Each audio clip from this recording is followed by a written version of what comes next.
Tab Talks presents Unsolved, the conclusion.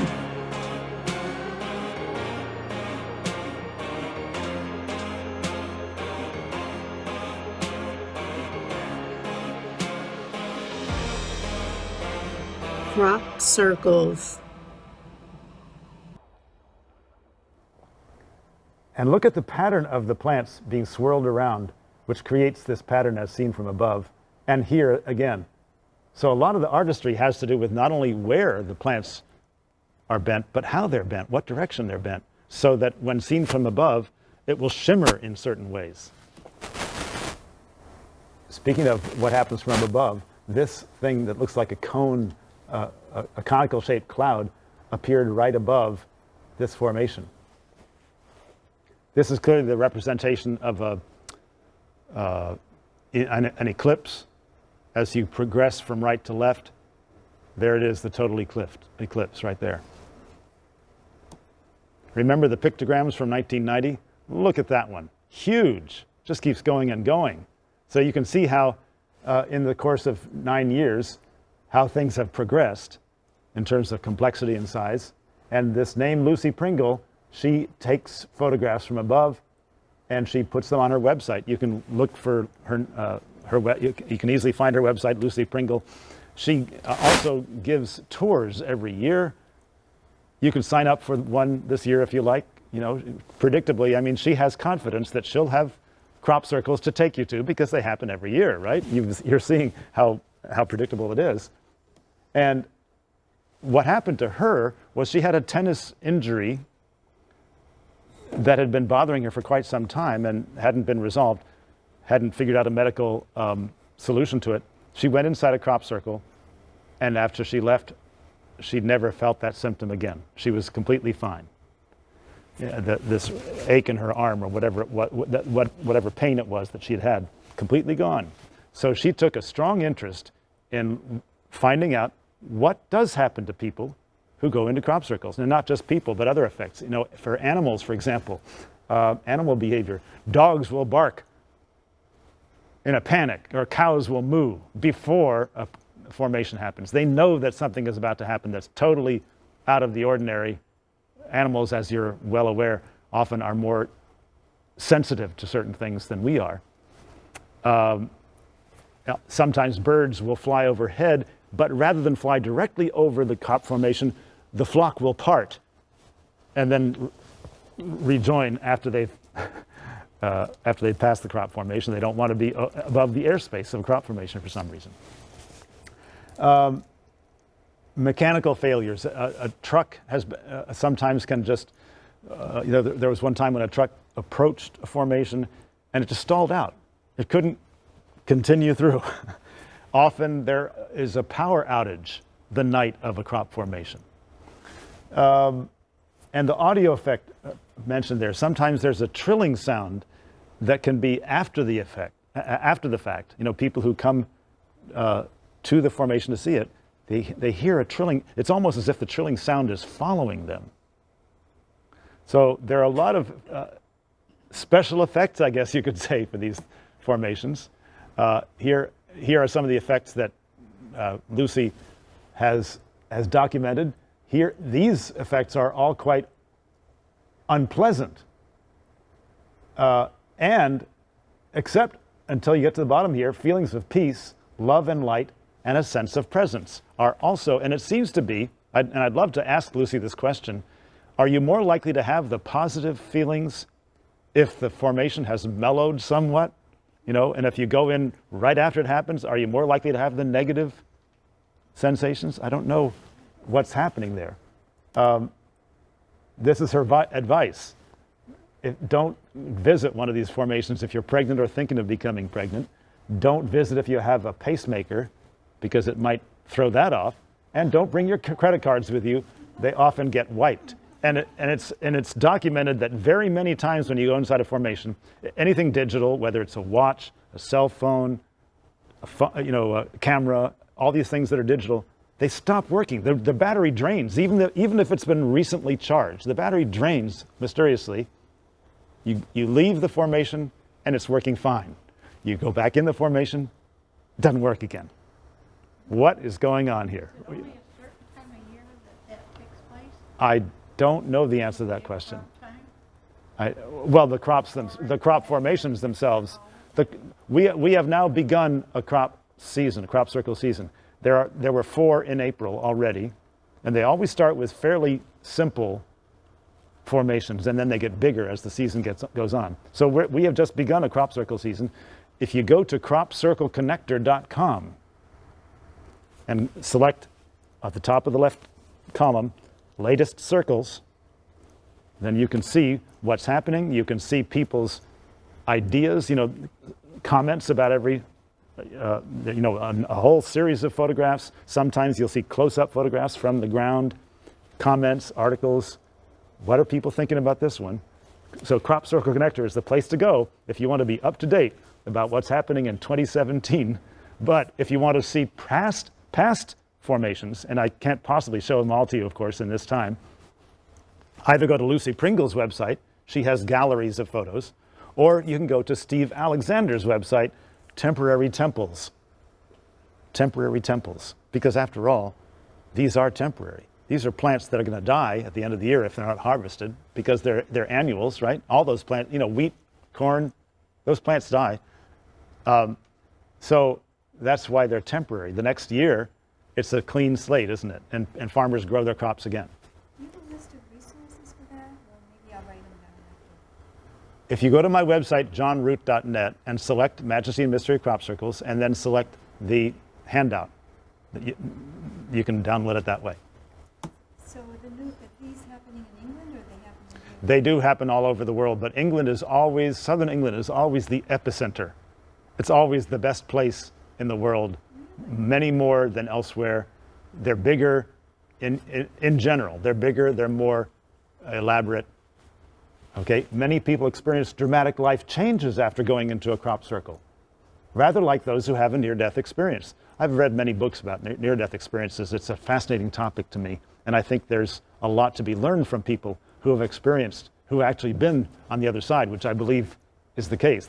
It's almost like they're tourists who are coming back to tell us this is what you will experience when you pass to the next side. And near-death experiencers are never afraid of death after they've had their experience. They know with certainty that it's a place of ineffable beauty and love. That's our what we have to look forward to, right? But these crop circle experiences are being compared to, you feel like you're in your own little world. It's almost womb-like, totally secure. You may be limited physically, but not mentally, emotionally, or spiritually. You can access other levels of consciousness. And some people even report that they can heal others just from having been inside a crop circle. Have you gone? I have not. I haven't had the opportunity yet. So something happened to this formation, this slide. I'm not sure why there aren't. It should be filled. In July 1999, there were at least 16. That's one of them.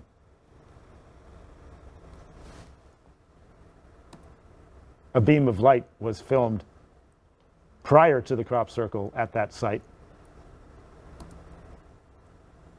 This is interesting, isn't it? It looks like there are cubes here that are suggested by the lines.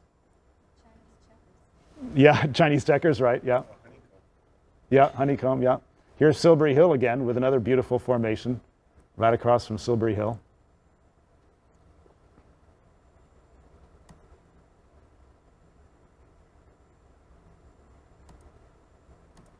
Oh, I wish I had that slide because this shows the formation from above. Here is the close-up of the magic basket. These plants are still standing in the ring, right? These plants are standing, but none of the rest. These are swirled here. These are laid out in almost like a checkerboard pattern. It reminds me a little bit of a pie with a, right? And that's why it's called the magic basket, because again, the way that the weaving effect, highly complex. And again, doesn't this look in some ways like a basket with the plants here in the very center? They're swirled. Here they're going out, pointing outwards. Here they're swirled again. very controlled.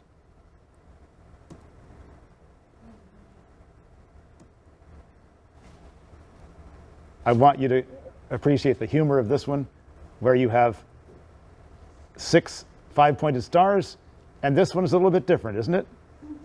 It's just floating off into space. Hey, get back here. You belong. Your place is right here where the rest of us are. What are you doing over there? And there's a similar humor about the asymmetry of this one. All these are supposed to be, well, maybe they're flames, right? They remind you of flames. But what's this one doing hiding inside here? It belongs out there with the rest of them, doesn't it? And I have no idea what created this effect, the way the plants are laid down.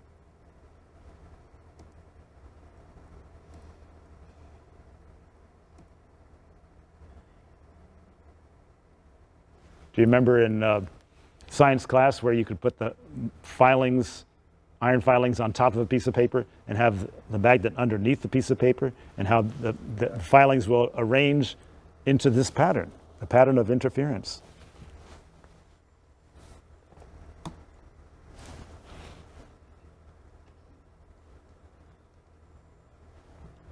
Back in the 1940s, when I was in elementary school, I remember seeing some of these configurations in my history or geography. Okay.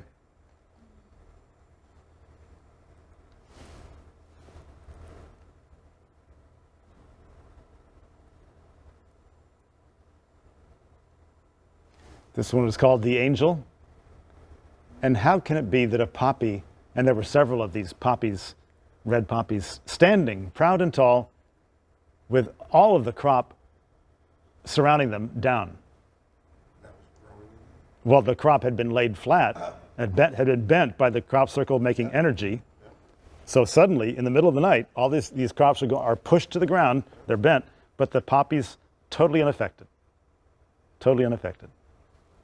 So it must be it clearly can't be mechanically flattened, because the poppies would be flattened too, right?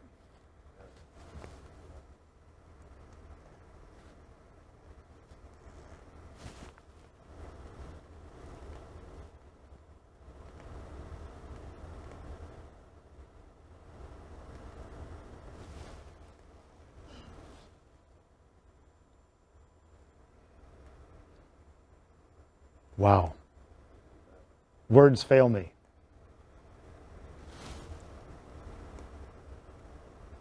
So what feeling do you have when you see something like this?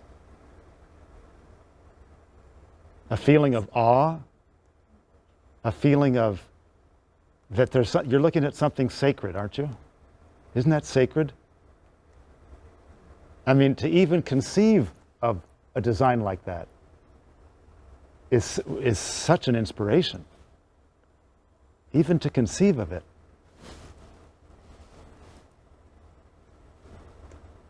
Now, in 1974, this message was sent out, beamed out from this telescope, or this center, I forget what it's called, transmitting antenna dish, radio telescope in Arecibo, with all this information, all of it encoded in a binary code, and with the hopes that perhaps thousands of years later, because it takes a long, long time for radio signals to get out far out into space, perhaps there'd be an answer. Well, it didn't take thousands of years. It just took a couple of decades. Here is Chilbolton Observatory in England. Chilbolton Observatory. There is a face right there, and there is their response. And what they said was, this is who we are, right? This is a representation of a human. This is who we are. We're smaller, but there are many more of us than there are of you. And our chemistry, remember, this is all about chemistry. Our chemistry, instead of being organic chemistry, you might be aware, is all about the carbon atom. Organic chemistry is all about carbon. Carbon is surrounded by a lot of other atoms. And they're saying our chemistry, our organic chemistry, is based on silicon. Very different, right? And this is what our genes look like, or compared to this double helix, theirs is somewhat different.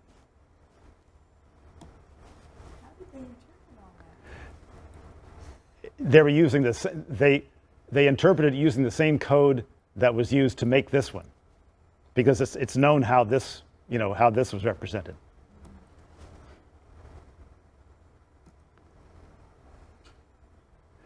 And I think I'll end here because I've run out of time, and or I could just, keep on going and show you all the many other slides that I have, and it gives you the idea of just how they keep coming, and they're so inspiring, and they're so incredible, and there's so much variety, right? And sometimes you have to wonder, right? Look at this. Are we being blessed here? Do you have any connection with UFOs? That's a good question, a reasonable question. And I don't think that anyone can say conclusively that it's coming from a UFO, but it certainly is highly likely, it seems to me, that an intelligence and technology that is otherworldly, beyond what humans can do, right, is involved. I really don't think that a team of humans can be responsible for everything that we're seeing. And so wouldn't it be logical to assume, right, that this is in fact a gift from elsewhere? And how many people have seen UFOs, right? Marine light wheels. Do a search for marine light wheels. They're another whole, moving wheels of light, almost like fireworks in the water, if you will. Highly controlled bands of moving light. So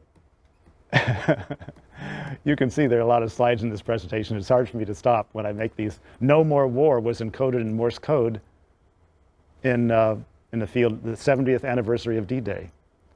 And my uncle was shot out of the sky on D-Day. This is a very significant message to me. This was the what, sir? Do you see how here is the Morse code for the letter N, Morse code for O, 3 dashes, Morse code for, and so that's no, the first word. Next word, M-O-R-E, next word, W-A-R. It's very clearly spelled out in English in Morse code. No more war. So don't you have the sense that we are being gifted, right? Gifted with these formations that speak to us. This is a universal symbol, the heart. I want to point out that all these random circles outside of the ring occur only on the right side of the heart. Draw an imaginary line right through the heart, and you'll see there they are, right? But on the left side, they are not there at all. What does that mean? Something about our being of right mind, being of right heart? Could it have to do with the left and right hemispheres of the brain? I don't know. All these things are mysteries, and everyone is being invited to understand them according to what their frame of reference is. But I think all of us are being invited to be humble, think that we're not the ultimate, right? I mean, we're a very young species after all, right? So there must be intelligence beyond us. They don't want anything to do with us because we're so wobbly. But there is a lot of variety in this human species. Here we are, and none of us would want to say we're warlike. We're paying attention to this. And don't you think that they have enough faith in us and love us enough and care about us enough to be gifting us with these? And they have enough hope and confidence that this message is going to be heeded, that they keep giving them to us. They haven't given up on us. They've got their work out with Trump. They haven't given up on us, okay? They haven't given up on us. They seem to know so much. Did I see Da Vinci's? Yes, you did see Da Vinci's, yeah. That was in Netherlands, that huge, absolutely, astoundingly large symbol of the man with the two hand positions, just like Leonardo da Vinci, but it was made into a butterfly man, yeah. That was from the Netherlands, yeah. Well, thanks for joining me, And yeah.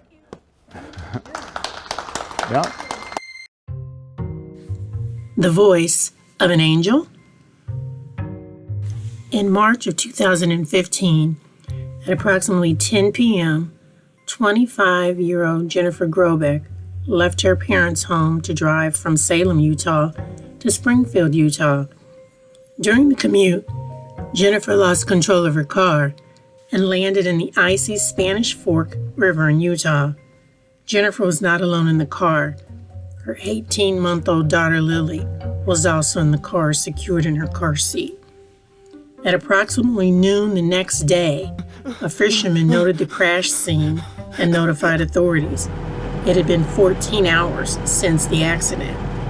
When first responders arrived at the site, they believed it was simply an abandoned vehicle until they heard a voice calling for help. One of the first responders even noted that they responded to the voice, saying that they were trying their best to get there. As they got closer to the vehicle, they noted there were people inside. Frantic to attempt a rescue, the responders managed to flip the car over. Here we see the actual rescue effort. While the first responders immediately noted that Jennifer Grobeck was not alive, they noted that 18-month-old Lily was suspended upside down, still strapped in her car seat. The first responders were bewildered as to where the voice came from that alerted them to approach the vehicle, since it was clear that Jennifer Grobeck was not alive.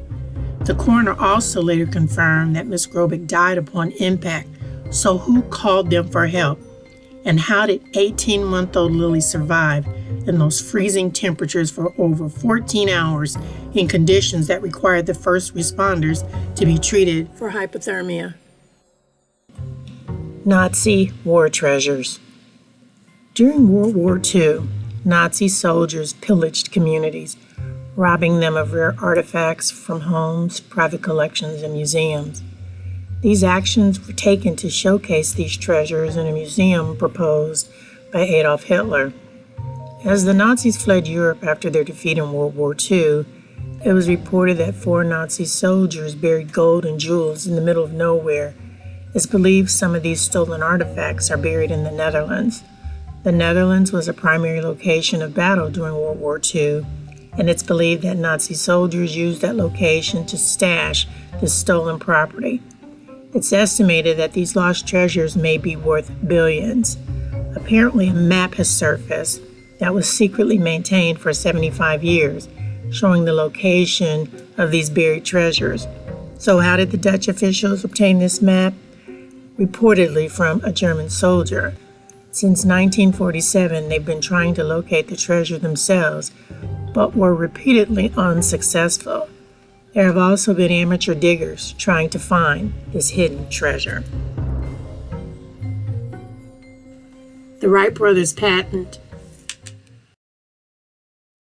The Wright brothers patent. The National Archives collect and store some of history's most valuable and rarest documents.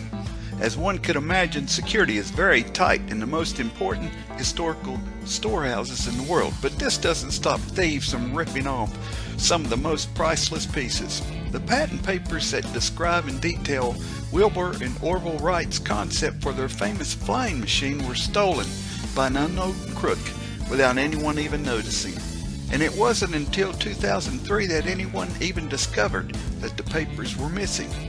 Needless to say, the culprit has not yet been caught. An armed task force has been assigned to hunt them down. Dutch Schultz stash. That's a mouthful. Dutch Schultz's stash. New York mobster Arthur the Dutch Flegenheimer stole his nickname along with pretty much everything else that wasn't nailed down. He also amassed an empire valued at $20 million a year. As he was always hounded for tax evasion, Dutch did what Al Capone never thought to do. He packed his fortune into a big metal box and buried it in the Catskills.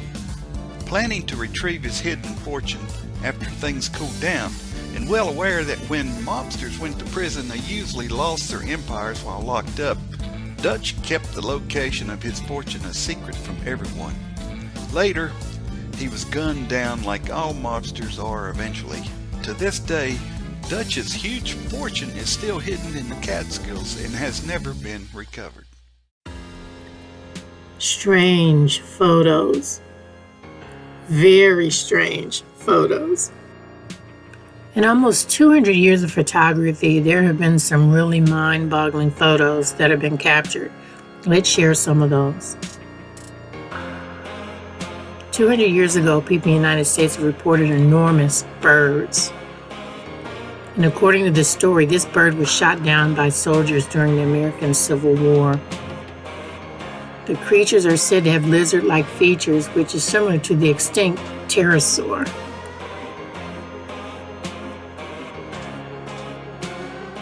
Rhinebeck's Bigfoot.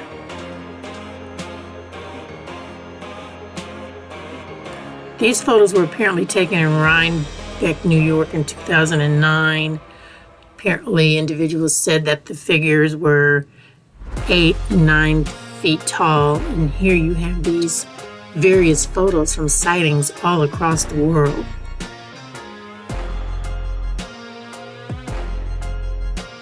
The St. Emilius UFO. If you pay real close attention to this painting that was done by Carlo Fravelli, there's a disc-shaped object in the upper corner suggesting that there were UFOs around 700 years ago.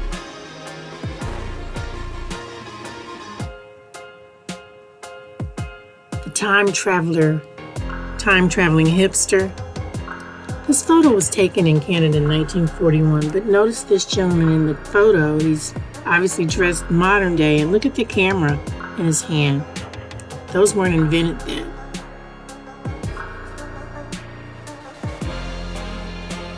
Then we have the Shroud of Turin, which is a mystery. This is the shroud Jesus was wrapped in after he was crucified. And what's interesting is the actual face.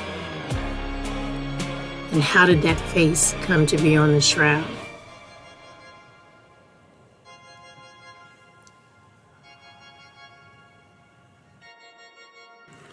Jesus replied, "What is impossible with man is possible with God."